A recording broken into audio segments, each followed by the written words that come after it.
Being in lockdown has not been easy for us. It's been hard and difficult. Not just because we miss friends or we're isolated from loved ones, but because it reveals our true self.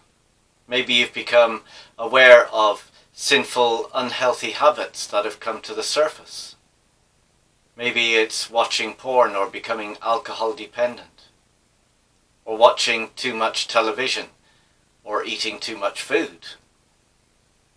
Or maybe you've just become aware of how frustrated you get and how angry you become, especially with those you're having to live with. This lockdown reveals our true hearts. And that's not easy, it's not nice to see, and it can get us down and we want to give up. But our reading from Romans 8 verses 3 to 4 reminds us that we don't need to give up. It is good news for us, that our status and position before God is unchanging and irreversible. Let me read to you those couple of verses.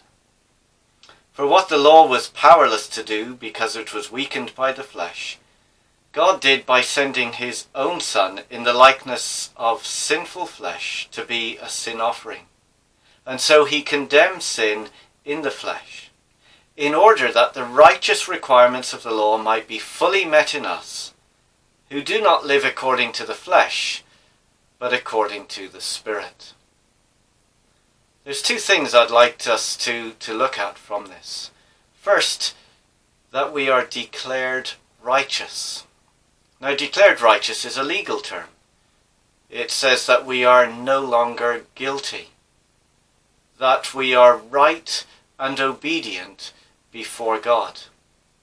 Now that's an astounding thing to say, because I know that I fail and fall and mess up all the time. So how can God declare me not guilty? And how can he declare me as obedient in his sight? Well, the answer comes in verse 4, that God had sent his Son in the likeness of sinful flesh, that is, like us, so that the righteous requirements of the law might be fully met in us. When Christ died, he was taking our disobedience on himself, and he was condemned for us. But not only that, through faith, the obedience of Christ, his perfect life, is applied to our sinful life. So through faith, I am declared righteous. I am no longer guilty in God's sight. I am considered right and obedient. That standing, that position, is unchanging and irreversible. No matter how many times I fail or mess up or fall, I am always declared righteous. That's good news. But there's a second thing we need to see as well, and that is we are a Spirit-empowered people. The Spirit works in us to change our lives to be more like Christ. Again, we see that in verse 4. The righteous requirements of the law were fully met in us through Christ, for those who do not live according to the flesh, but according to the Spirit. You see, the Spirit is at work within us. The Spirit not only applies the obedience of Christ to our hearts, the Spirit also works the obedience of Christ out and in and through our life. He conforms us into the likeness of Christ. And again, that's good news for us. That work of the Spirit is ongoing. It's an ongoing daily change. And it's an continuous transformation of our heart. We still struggle, we still mess up, we still fall.